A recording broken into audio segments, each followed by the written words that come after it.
When they first got in the game, man, they started off with my uncle, man.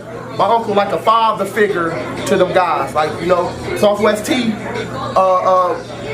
got in contact with me, you know what I'm saying? And that's the same thing he said, you know, like ED is like a father figure to them guys, you know what I'm saying? He taught them guys a lot. He showed them guys a lot, you know what I'm saying? He used to take them guys out to eat every Sunday, you know what I'm saying? Used to, you know, he taught them the structure of running something that's organized. You know what I'm saying? It ain't just gotta be drugs, man. It's the mental too. You know what I'm saying? I'm surprised that Doc Hicks was even able to get my uncle to even do this shit.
What up, though? This your boy DOC, and I have a very special guest on the line. If you would like to go ahead and introduce yourself. My name is Chauncey, known from that part as C Bear. Well, I greatly appreciate, you know, the interview and, you know, touch on a few different things. You know, one of the very first questions I wanted to ask you, you know, since this whole project that we putting together right now is based around ED, I wanted to ask you, like, when was some of your first experiences or meeting ED? I met ED back in the mid-'80s. He was dating this lady named Deborah, who I knew from as a family friend. And I believe they was living down in Research Park in I don't know what hospital that is down there, somewhere in that area. Not far from downtown, and he introduced me to the gang, so to speak, at the time when Meech and T and them was kind of working under his direction, with his direction. Did you, because I was going to ask you, did you always know he was in the game? So I guess I'll ask you, like, how do you feel like overall, not even just from the sense of the game, just as, you know, two men, how do you feel like ED impacted your life? I remember seeing cocaine or drugs around for the first time, and he was telling me, like, which one would you choose? There was a powdery pack and it was a wacky pack, both which was just regular cocaine. And I chose the wacky pack because it looked like it was more than the powder pack. And he said I did right, because you never want to buy cocaine powdery like this, because you never know what somebody has done to it. So that was like one of my first lessons in the game. From one of the old people. Right. And basically around this same time, was this the same time that you met Meech and T? Y'all all grew to end up, you know, having a relationship together?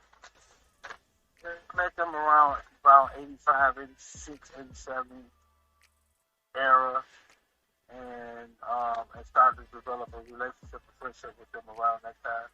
As they grew bigger, I aligned myself more with them because there's not many people that I want to be like. But when I first seen Meech come through the neighborhood on the moped with the big gold rope and the velour field tracksuit, and it sparked the interest in me. Like, damn, this is the life I want for myself. Right. So that was kind of reminiscent of me kind of jumping off the porch. Right. Like during that era, growing up, how would you explain like your environment as a whole? Was it a lot of resources, as far as like jobs and opportunity? Was it real hard for, brothers and sisters during that time in life for you and like your family and everything? Well, I think it was kind of universal for black people across the United States. At this particular time, this is Detroit was verging into its industrial superpower. To me, Detroit was what Silicon Valley is now. That was the original Silicon Valley. Chrysler, Ford, and GM being the power behind the industrial age really taking place in that city. So I seen the city, turn into this powerhouse with young, thriving black people coming into the workplace, into business. So it was for me. It was cool in Detroit at that particular time. I mean, it was violent as it is now, but still, it was opportunity and it was jobs, especially with the big three.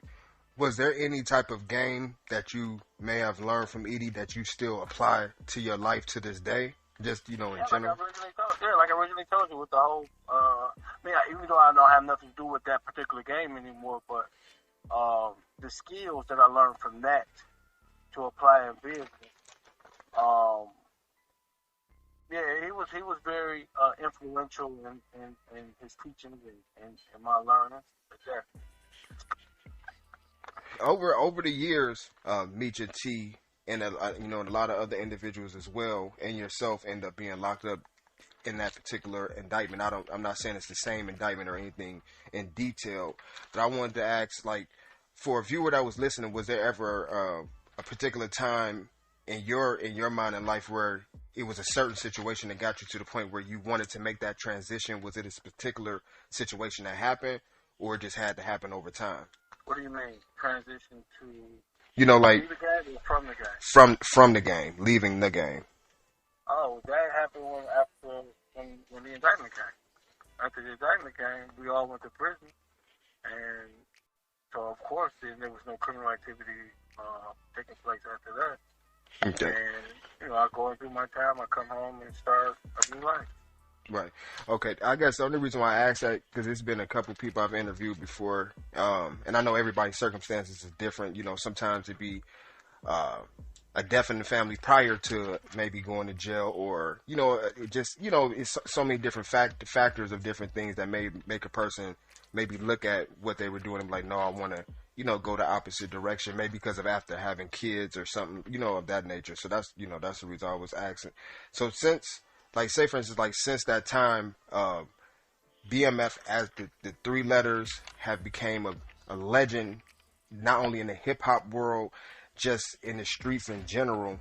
How do you feel about the representation that BMF gets, across all things in the rap game, either from former members or just in the streets, period? Well, there's a lot of love shown to those three letters from the hip hop world, from the streets, from legends from other parts of the nation.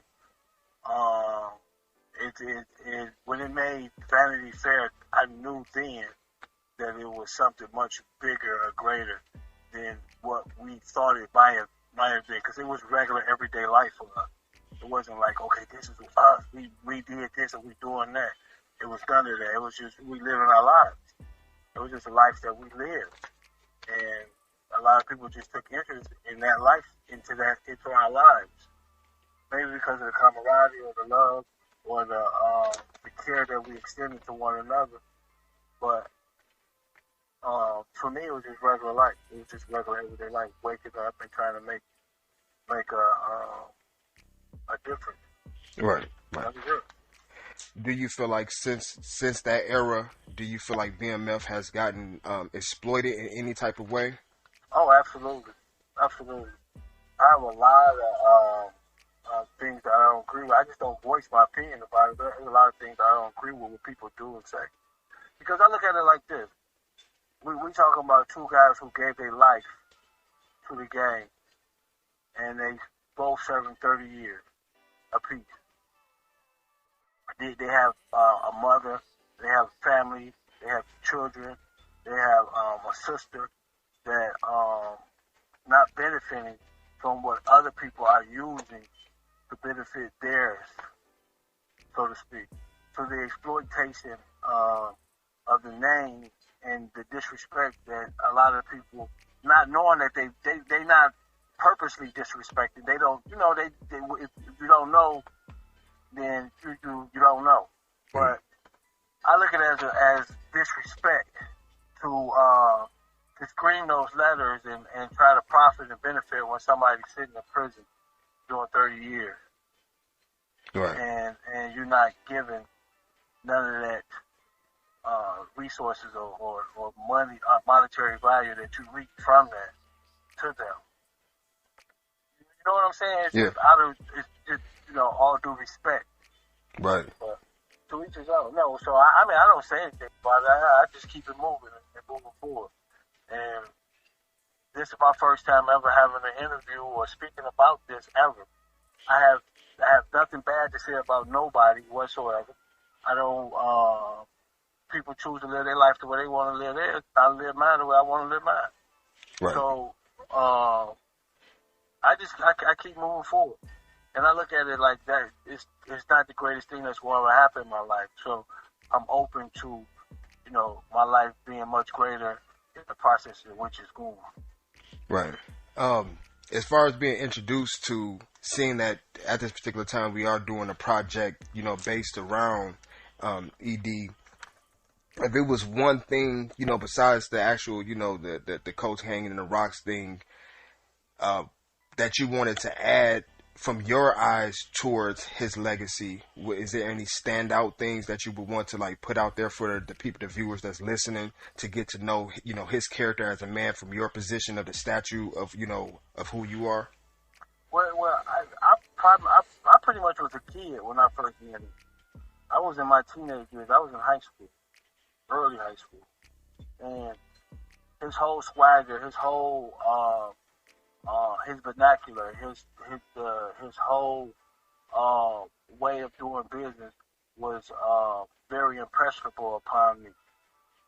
So whether it was the way he came through with his jewelry on, the way he did his cars, whatever, he was you know, one fly ass nigga that I remember, you know.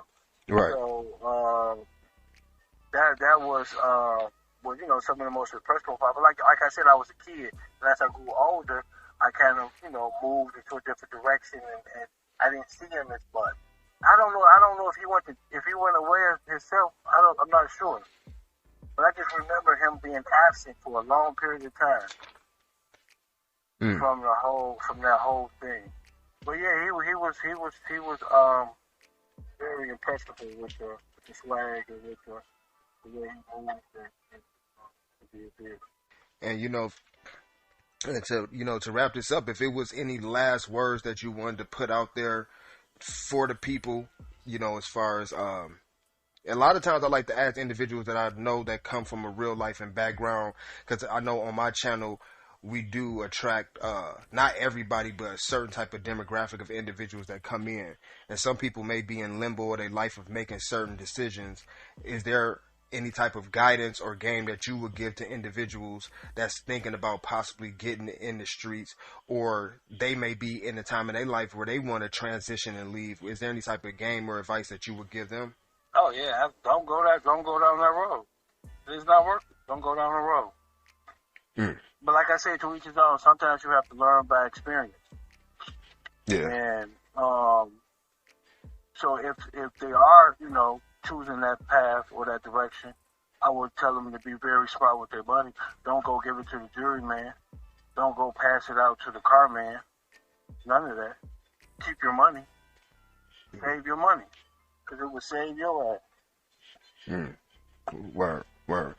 Well, I greatly appreciate your time and, you know, just checking in real quick. I greatly appreciate it, man. At any point in time, if you ever decide that you want to come back and voice your opinion on anything, or, you know, the door is always open. For sure, my nigga. All right. Stay in touch. Alright, like, to keep it 1,000 with you, like, we ain't really in no popularity contest and no shit like that, you know what I'm saying? We love everybody, you know what I'm saying? I'm surprised that Doc Hicks was even able to get my uncle to even do this shit, you know what I'm saying? Because he be playing the background, like, he ain't the type of dude that run around and be like, oh, I started Meech and T off, or T and Meech off. Honestly, it was me. You know what I'm saying? For years, I tell my homeboys and shit the situation. You know what I'm saying? But we wasn't a family that was running around bragging. You know what I'm saying? It seems like everybody right now, they in it for this movie that's coming out, the money side of things. You know, we ain't in it for that. Like, we ain't never ran around the city saying we BMF or no shit like that. But, you know, the truth is just the truth. You know, started Meech and T off. You know what I'm saying?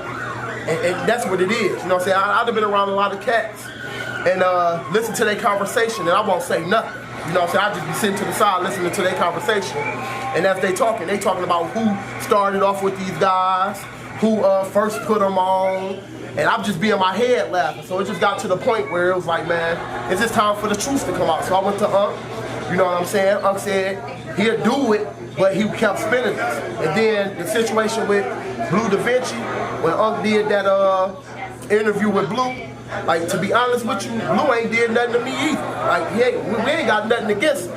It was just what the streets were saying. The streets were saying, you know, certain shit about Bleu, like far as his situations with with him, I guess, telling, quote unquote. I ain't seen no paperwork on it. But at the end of the day, whatever Meech say, you know what I'm saying, niggas gotta move on that, because that's the boss. You know what I'm saying? That's the nigga. BMF is his shit. And by me having the respect for my uncle, I gotta have the same respect for his man. So that's why they took that interview down with Bleu Davinci and my uncle. But, you know, far as everything else, man, we ain't in it for that. All we in it for is the truth. We ain't in it to be a part of no movie. We ain't in it to get no money out of nobody. We ain't running no scams, because everything that we telling over here is just the truth. You know what I'm saying? We just keeping it 1,000.